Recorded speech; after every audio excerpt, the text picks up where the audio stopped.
Good morning and welcome to Mustang Game Day for women's soccer here at Mustang Memorial Field at Spanos Stadium. My name is Matthew Murin. And I'm Charlie Wiltsey. We're here for Cal Poly versus UC Davis. It's the second to last game of the Mustangs season and the final home game for head coach Alex Crozier's historic career. Absolutely. You know, looking at this second to last game, we were looking at major playoff implications. We're within 2 points of 6th place, which is where we need to be to get into the Big West tournament. But we're currently sitting in 8th, tied with Long Beach State. Had a rough start to the season, but at the moment we're looking at momentum. We are 2-1-1 in our last 4 games, and going into UC Davis, we're playing with passion. Yeah, it's been a bit of an up and down season so far for the Mustangs. They had a pretty rough start to conference play, but over the last month or so, they've a bit of a turnaround. You know, games like the recent game against Hawaii or CSUN, they've showed some offensive flashes, especially, which has kept them in the hunt here for the final few spots in the Big West playoffs.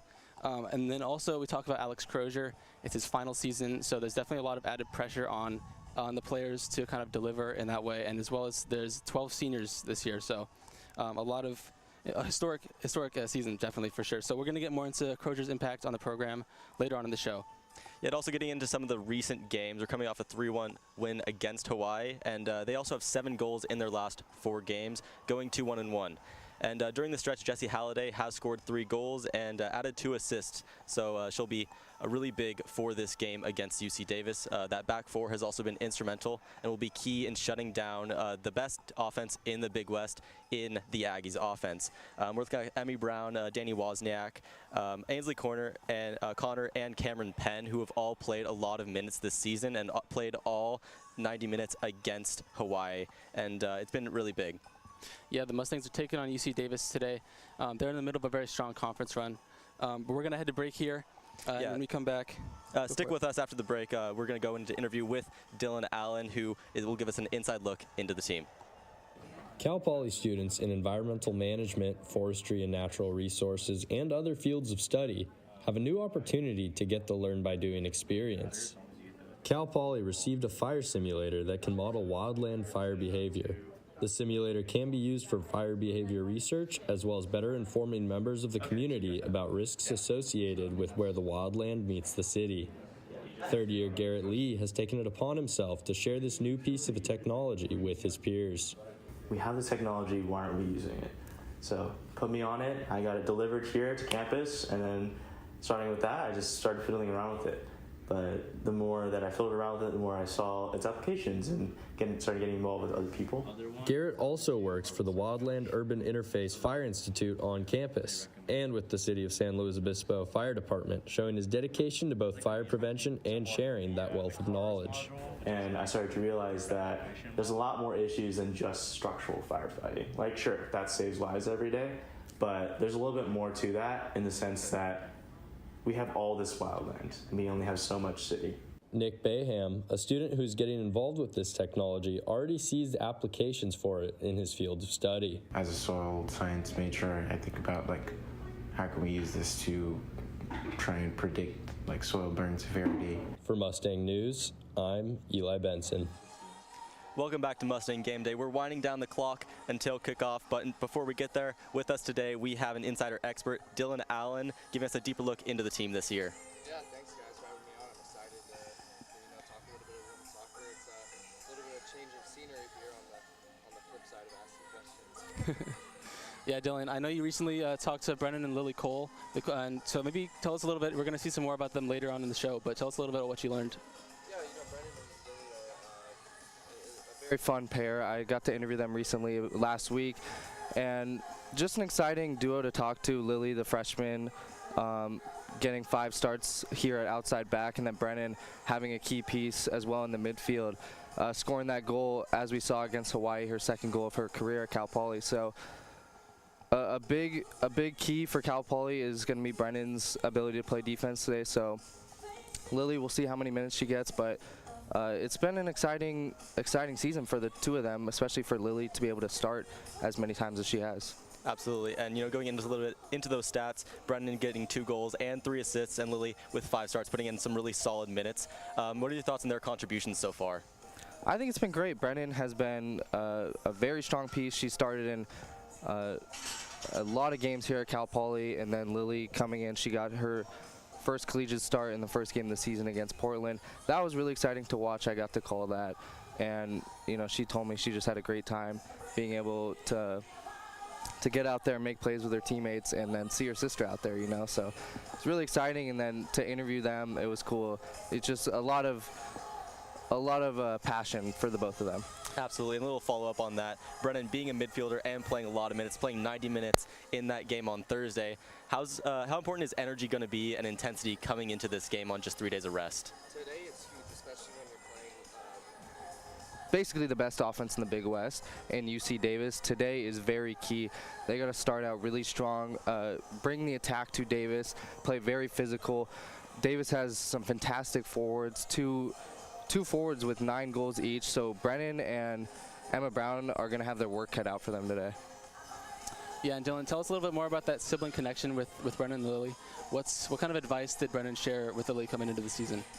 I think the biggest thing for Brennan was just telling her to take it day by day, game by game. Don't get too ahead of yourself, and don't get too caught up in any bad, any negative things that happen. Just kind of have a short memory and move on, but learn from what happens and listen to the teammates that are around you. And I think she took a lot of advice from Brennan. Yeah, absolutely. And just a little bit of going into your experience right now. You're doing play-by-play. What are you focusing on up in the booth for today's game and just in general when looking at soccer? I think the biggest thing today is the UC Davis offense. Honestly, it's going to be up to Cal Poly's defense to stop that offense. They have 34 goals as a team. They just broke their single-season team record. So it's a very, very strong UC Davis offense. It's going to be a lot of work for them to stop that squad. Yeah, I mean, you talked about the defense, but the Cal Poly offense has had pretty up and down season, I'd say, so far. What have you seen lately in games that they've won? Like, what's been going right, or what do they need to focus on tonight, do you think, or today? I think the biggest thing for them is just starting early, trying to get the attack started and getting as many shots on goal as they can in the early minutes, not waiting until the 20th or 30th minute to start getting shots on goal. They got to start within the first 10, and if they do that, they can create more opportunities, kind of test the goalkeeper early. Without that, their offense has really been lacking. It's been so inconsistent. They did get 3 goals against Hawaii, which was absolutely massive, but the biggest thing about their season is how many they would score and then they would come back another game and they wouldn't score. It's just been a very inconsistent season for the Mustangs, who came in with high expectations, but if they can come out today, the door is cracked to the Big West playoffs. Yeah, absolutely. And a little bit more onto that offense and just being able to score multiple games in a goal. Each time they've scored in conference games, they've scored at least 2 goals in those games. So how important is momentum when looking at that offense? It's huge. I mean, when you get a goal, your team rallies around you, everyone comes together. I think the biggest thing is just finding their rhythm on offense. They've got to find their pace and just play to how they did on Thursday. Honestly, it was a fantastic game for them to be able to beat the first seed in the Big West, who hasn't lost a conference game yet. Absolutely. Yeah, and thanks for joining us, Dylan. We're going to head to break now, but when we come back, we'll have more on the Mustangs' current position in the standings and their current playoff hopes. With Halloween right around the corner, businesses across the Central Coast are celebrating with seasonal events. Art Social 805 in Paso Robles is no different and is using art to bring the seasonal spirit of Halloween to the community. The community really needs something like this. And I have the problem of having just way too many ideas and things that I want to do with the community. So it's a perfect storm, if you will. Both the regular and seasonal sessions focus on using art to bring people from the community of all ages together. So I always feel like there's a need. When I was raising my kids, there was nothing like this here. And I just feel like I put it out there and people are receptive to it. In the eyes of the studio, art is also an escape and an opportunity for people to come in, color outside the lines, and find success. Whether you're happy or you're sad, it's a way to get that out, and sometimes that comes out on a canvas, and then sometimes you cover that canvas up in white paint and start over. The studio recently moved onto Spring Street, the new space providing new opportunities for projects. With a kiln to fire pottery and blacklights for glow-in-the-dark art sessions, the studio can connect to the community in many ways. whether it be pumpkins or trees or anything. I mean, people really like a theme, and I'm all about catering to people that love stuff like that. The studio has a Halloween welcome mat event up until October 31st, and in November and December will shift their focus onto the upcoming holiday seasons. For Mustang News, I'm Matthew Mirren. Welcome back to Mustang Game Day. We just finished talking with Dylan Allen. He gave us some really great insights on the Mustang season from that broadcaster perspective. Absolutely, and looking at some of the Big West standings coming into this game, where Mustangs are currently tied for 8th place with Long Beach State and are 2 points behind from that 6th place where they need to be, and currently in that 6th place are CSUN and UC Irvine. So we're looking to qualify, get into that tournament, and looking to win these next 2 games, get 6 points, which will be crucial for being able to play in the Big West tournament. Yeah, like you mentioned, the standings are really close here in the middle in the Big West, which has given the Mustangs an opportunity to break through here at the end of the season. Despite the kind of up and down season, they're still only within 2 points of that top 6 spot, which would get them into the playoffs. They hold a tiebreaker advantage over CSUN after their win a few weeks ago, but they did lose to UC Irvine and tied to Long Beach State. So it's going to be a lot of things shaken up here in the final few games. And we'll see kind of even today, there's going to be a lot of new information on who's going to make it into the playoffs. There's a big game tonight, which is UC Irvine and Long Beach State. So I think this game here today and then tonight we're going to see a lot of changes in the standings. Absolutely, and after this matchup with UC Davis, we're going down to UC San Diego, and UC San Diego has not won a conference game in 2024. Yeah, and we're going to head to break here, but now we're going to reporter Dylan Allen for a closer look at sisters Brennan and Lily Cole and their experience together on the team this year.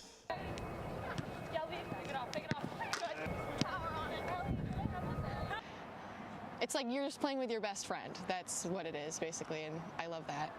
For Cal Poly's sister duo Brennan and Lily Cole, they've been dreaming of playing on the same collegiate field together since they were kids. I think for our relationship, it was very special because something I've always dreamed of is being able to play with her at this high of a level. In their first game of the season against Portland on August 15th, Lily was given the starting nod and the dream came true. I had so much fun and enjoyed it, just making good plays and connecting with them and then getting advice from the players on the field. For Lily, playing on the same field as someone she looks up to and is so close to helps her feel at home.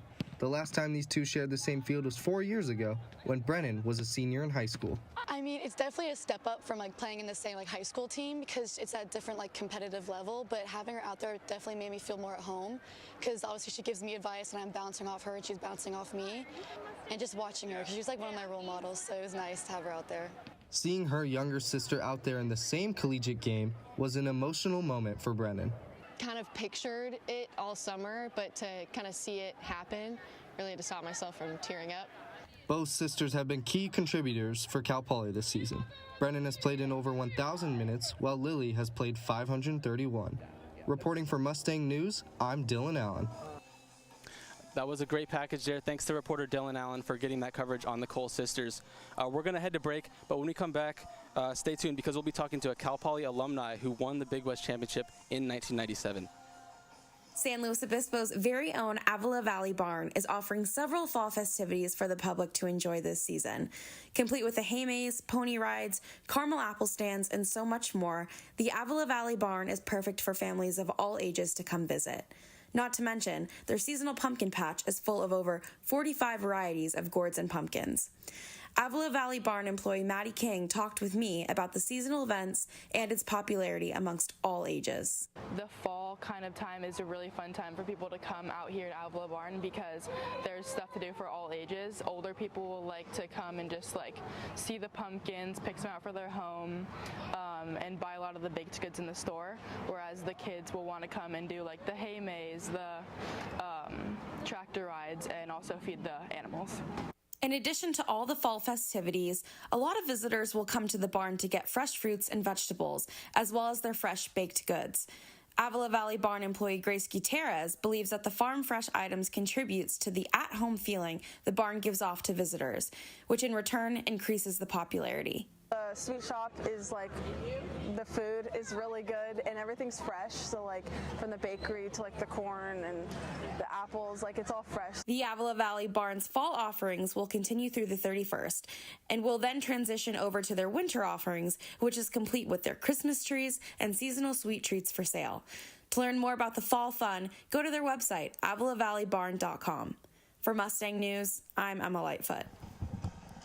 Welcome back to Mustang Game Day. Charlie and I are here at Mustang Memorial Field at Spano Stadium, where we are just under an hour and a half away from the start of Cal Poly women's soccer versus UC Davis. The team will have to rely on their veteran experience in this tough matchup. Yeah, and here to tell us how to win in the Big West, we're being joined by Cal Poly alumni Michelle Nuesca-Oatman, who played on the Mustangs for the 1994-97 season and won a conference championship in '97. So thanks so much for being here. Thanks for having me. Absolutely. Just to start off, what are some of your favorite memories while being at Cal Poly and being on the women's soccer team? Oh gosh, I would say that one of the best memories is literally playing right here in front of our community and just all the people that are supporting us, under the lights, especially at night. That's probably the best, experience for sure. There's so many memories, but that's probably one of the best. This vibe right here there's nothing better. Yeah, and tell us a little bit about that soccer community. Kind of what did that do for you as a student and now as an alumni? Gosh, the soccer community, we alumni, we take it very seriously. We're super proud of being alumni. I've been able to make SLO my home since, being here. And so I've been able to, be a part of the community after playing. And we're a proud community. We're supportive. We love being here. We love soccer. And yeah, it's the best thing. Yeah. Absolutely. And, for the Mustangs, they're fighting for a playoff spot right now. And what was, your team mentality and what should the team mentality be for them with these last two games before the Big West tournament? Gosh, honestly, every day is a new day and everybody's beatable every single day. So, don't worry about who you're playing. Come, give 100% and, just give it your all, and it should come through. They should come through. Yeah. Yeah, and tell us a little bit about the personal mindset of a player who's kind of in the bottom third. They're in the hunt for the playoffs, backs to the wall. What's going through their mind right now? To be totally honest, my guess what's in their mind is win. Do whatever you can to win. Don't worry about anything else. Don't worry about the noise. Compete. Do what you've been training to do for this last week, and just go out and win. Yeah, and talking a little bit on your personal experience with the team, what was it like playing under Coach Crozier during your career? I was lucky enough to be on the first D1 team here. So, the program was building, and, my experience was truly life-changing, to be honest. I'd always wanted to compete at the D1 level. I was able to do that. I met all my best friends here. Alex gave me my first coaching job here. I coached in this community for 25 years. I met my husband here. He played on the men's team, raised our family. So, this has been a life-changing event, and I'm so grateful for Alex to have given me personally this opportunity, and it's just been, it's changed my life path completely. So super grateful for that. Yeah, and just a little follow-up. Would you say that, it's definitely changed your life path, and do you think it's going to change the life paths of a lot of the players here, and it really sticks with them throughout their lives? 100%. The culture that Alex has created, the people that he chooses to, bring on to this, this team, this Cal Poly women's soccer community is, I think it's everything, to be honest, because you're able to build these friendships and these lifelong, just relationships that just does change your life forever, and then to be part of this, as well. And like I said before, we alumni are super prideful and will always be alumni, and even with Alex gone, we're a tight community, and we'll keep like all our traditions, alive. Yeah, well, thank you so much for joining us, Michelle. We're going to head to break, but when we come back, we'll have more on the Mustangs' offensive approach and Coach Crozier's longstanding impact on the team. The 78th Pismo Beach Clam Festival hosted thousands of people this past weekend. The two-day event was right off the pier, so live music drifted from dance enthusiasts to local vendors to a kids zone to local food trucks, all the way to surfers riding Pacific Ocean waves. City Manager Jorge Garcia is a key organizer of one of the city's signature events. So overall, we're responsible for making sure that not only do we have amazing weather, but we have a great range and assortment of vendors here at our clam chowder cook-off. At the cook-off, many people sampled clam chowders from various Pismo restaurants, which were competing for the titles of Best Local Clam Chowder and People's Choice. The city of Pismo Beach has been known as the clam capital of the world. Until it wasn't. The clams are around, obviously, were such an important part of Pismo Beach for so long, and not to have actual harvestable clams for the last 30 years, and then about 3-4 years ago, they came back. To help preserve Pismo clams, the city is working with researchers like grad student Marissa Bills with Cal Poly's Ruttenberg Lab. My advisor, Dr. Ruttenberg, has really been leading that effort and kind of trying to understand how the clams are doing currently and then how their population is changing over time. We can start trying to look backwards and understand why the clams went away and then what we can do to kind of make sure that hopefully that doesn't happen again. At its heart, the Pismo Beach Clam Festival celebrates the clams that are embedded in their namesake's fine sand and history. For Mustang News, I'm Natalia Young. Welcome back to Mustang Game Day. We just finished talking with Cal Poly alum Michellenesman Oatman. Yeah, Matthew, I think she shared a lot of really great insights on just the impact that the program has had on alumni like her, and the kind of what Coach Crozier's philosophy is and how that impacts the players.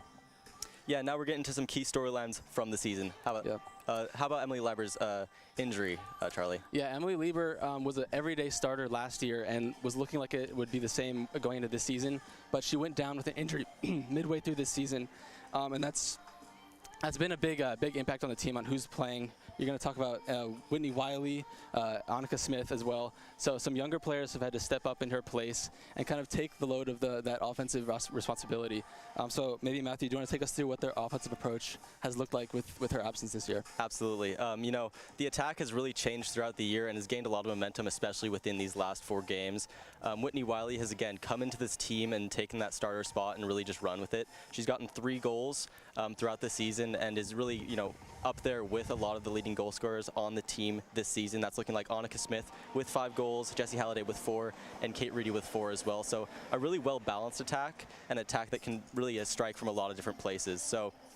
And looking a little bit more at Whitney Wiley and how she got to Cal Poly, she was at New Hampshire for 4 years and won the conference there and was able to compete in the NCAA tournament. So bringing a lot of that experience and success into the program is really big. And while the team as a whole got a slow start, as Charlie said, we got 7 goals in the last 4 games, and really we're gonna try. The team's gonna try and attack up the wing, play into the middle, and really put that pressure in the box, because that's where they've had a lot of success this season, forcing mistakes, forcing own goals, forcing penalties. A lot of that success has really come from just being in the box and forcing that pressure. The attack's been really methodical. So Charlie, why don't you take us through that? Yeah, that's exactly right. They have a very methodical approach to offense. The Mustangs kind of prefer to stay within passes to feet rather than going for the long ball, more aggressive approach. They like to set up their plays over time and just put pressure on in the box to try to get the most chances. And I think a lot of that goes back to Coach Crozier and just his philosophy. Over his past 33 seasons now with the Mustangs, he has really implemented this kind of this culture that we've seen has made a really big impact on a lot of players. He's now the winningest coach in Big West history. He's in the top 30 of career wins for a coach in all of D1 right now for active coaches. He's started out as the club coach before Cal Poly even had a women's soccer team. Took them through D2, now D1. So he's really had an immeasurable impact on the program. And I think we've seen that in just what the players tell us, about their impact of what he's done so far.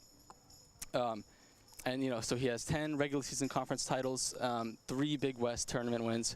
So just it's going to be a weird next year without him at the helm, but he's made a huge impact on Cal Poly as the head coach. And then we're going to head to break here in a moment, but we'll be back to you shortly with the 3 keys to today's game. Tolosa Winery in SLO started its Fall Fun Days on September 26th. My name is Madison Stevens and I'm the marketing manager for Tolosa Winery.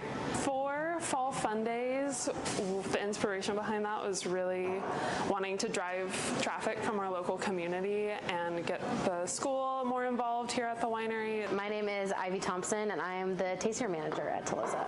I initially went to Cal Poly for wine and viticulture, graduated in 2019 and have been in the industry ever since. Tolosa Winery is a frequent tasting spot for this Cal Poly alumni.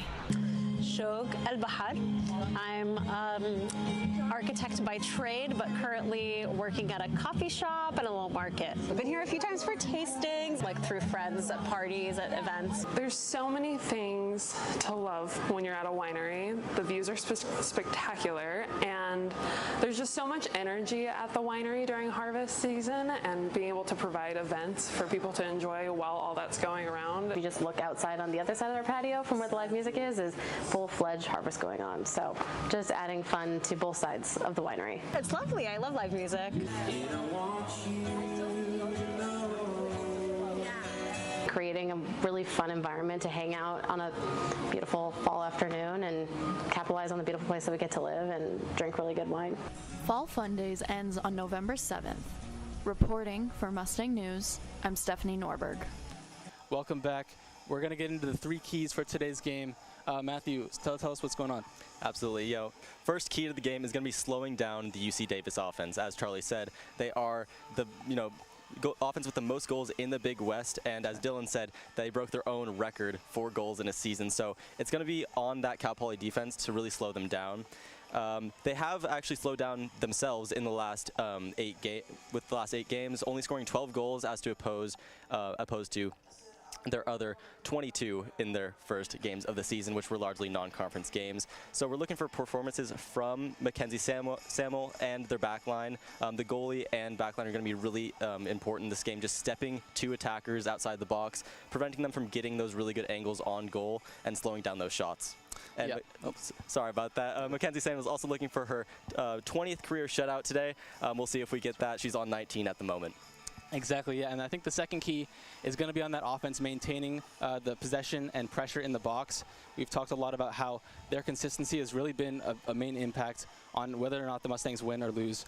So I think just focusing on taking attacks, taking shots when they come, and not hesitating at all. We saw in Hawaii, just putting pressure on in the box led to an own goal, so you never know what could happen if they control possession like they've tried to do under Crozier. Absolutely, and for our third key, maintaining energy, maintaining intensity is going to be key for this game. We're coming off really high minutes for 9 out of the 11 starters in the Hawaii game. They played all 90 minutes, and because they saw success, though they may have their starters come out and play a lot of minutes again. So keeping intensity high and a little reminiscent of the NBA, shortening that rotation for success. So we're keeping with that. Absolutely, yeah. And so with that, the game will be here at Mustang Memorial Field starting at 12. Thanks for watching Mustang Game Day. I'm Charlie Wiltsey. And I'm Matthew Murin. We'll see you for our next game day for football on November 9th against Northern Arizona.